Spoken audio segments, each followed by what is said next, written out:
Okay, good morning, everyone. I'd like to call this meeting to order. Ms. Huerta, would you please call the roll? Mayor Paulette Guajardo. Present. Council members Roland Barrera. Here. Sevilla Campos. Here. Gil Hernandez. Here. Michael Hunter. Absent. Jim Klein. Absent. Mike Pesley. Absent. Everett Roy. Here. Dan Seckley. Here. City Manager Peter Zanoni. Present. City Attorney Miles Risley. Here. Mayor and Council, a quorum of the Council and the required charter officers are present to conduct the meeting. Thank you, Ms. Huerta. We'll move on to item C, and that is public comment. We do have two individuals that have signed up for public comment. Mr. John Weber.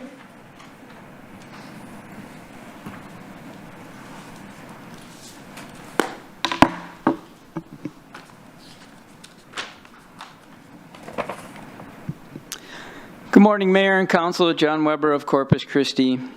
This is an image of the most current approved and adopted drought contingency plan. I've been asking the Council to present a new one, to open it to the public comment, revise it based upon public comment, and vote on adopting it for a while now. Since that hasn't happened, this is what we have to work with.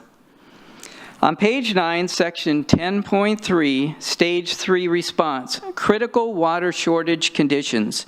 It states the target is to achieve a 30% or greater reduction in daily treated water demand. I wonder if in stage 2, did we achieve our goal of a 20% reduction? I will read letter C, where the arrow is pointing. The filling, refilling, or adding of water to swimming pools, wading pools, and jacuzzi-type pools and water parks is prohibited. Let me say that again. The filling, refilling, or adding of water to swimming pools, wading pools, and jacuzzi-type pools and water parks is prohibited. This slide came right off the city's website. Question 7, can I fill my pool? Answer, yes. This is going against the most current approved drought contingency plan. It does encourage pool covers. As I pointed out in past presentations, many cities require pool and spa covers to reduce water loss through evaporations. I would suggest the city staff bring forward an ordinance to the council to require pool and spa covers. So we have an approved and adopted drought contingency plan, and it is not being followed or enforced. Why is that? Has someone bullied or influenced the city staff? I wonder. Who would do such a thing? Why would they do such a thing? Would it be related to a personal interest? Maybe the city staff can tell us why they aren't following the approved plan and who pressured them not to follow the plan regarding filling of pools. Until a new plan is approved, we must adhere to the approved plan. Thank you, and as always, have a nice day. Thank you, Mr. Weber. Rachel Caballero.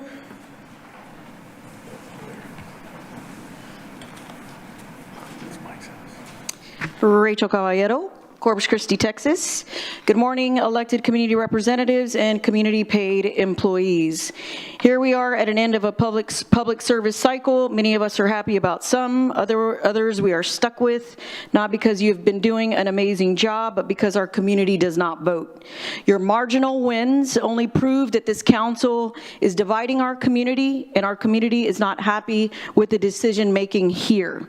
Under no circumstances is it okay for any elected official to touch constituents unless it is welcomed. That could cause someone to be arrested. Keep your hands to yourselves. Got it, people? Some of our problems are being transferred to other government entities, to which I say, see ya at public comment. I would like to publicly thank Mr. Jim Klein for his public service, his unwavering and continued support against the experimental desal and costly plant in our enclosed Corpus Christi Bay system, and truly representing our community first, as it should be as a public servant. As a taxpayer, I would like to know why public safety services were provided to a city staffer if a threat was made to an elected official. Why wasn't protocol followed? I'm looking forward to being reimbursed for that expense. The state of Texas requires water suppliers to develop and maintain a drought contingency plan, and it must be updated every 5 years. Currently, the drought contingency plan in place was put in place in 2018. That was 6 years ago. I have been coming to these meetings for 2 years, trying to work with elected officials on the draft, and it's been sitting in draft since 2023. Why hasn't this been made a priority to this council when we have been under drought restrictions? Why aren't we following the 2018 contingency plan if the required update is still sitting in draft? More time should be spent doing your jobs than scheming and putting candidates to run that will play your game. We are going to continue to demand accountability here and every other government entity in the coastal bend. This should be also a warning to all the shiesty business owners trying to come to our town and negotiate with the recently elected corrupt officials. We're going to continue to demand accountability here and in every other government entity in the coastal bend. Be on the lookout for the contested case hearing, because it's going to happen. Buckle up and have the day you deserve. That concludes our public comment. Correct. Okay, we're going to move on to item D, action item. And item number 1 is a one-reading ordinance canvassing the returns of the December 14th, 2024 runoff election to elect a mayor and council members for districts 1 and 4. The results of the runoff election are as follows. For mayor, Paulette Guajardo, 14,283 votes. Michael Hunter, 13,933 votes. Councilmember District 1, Everett Roy, 1,916 votes. Billy Lerma, 1,916 votes. Councilmember District 4, Kaylin Paxson, 4,436 votes. May Nardone Mendoza, 2,408 votes. The City Council accepts and approves the returns for the runoff election as received and canvassed, and declares that the following persons are declared elected and may qualify for the office indicated. Mayor Paulette Guajardo, Councilmember District 4 Kaylin Paxson. I'll entertain a motion to approve the ordinance. So moved. Okay, is there any further discussion? All righty, please submit your vote.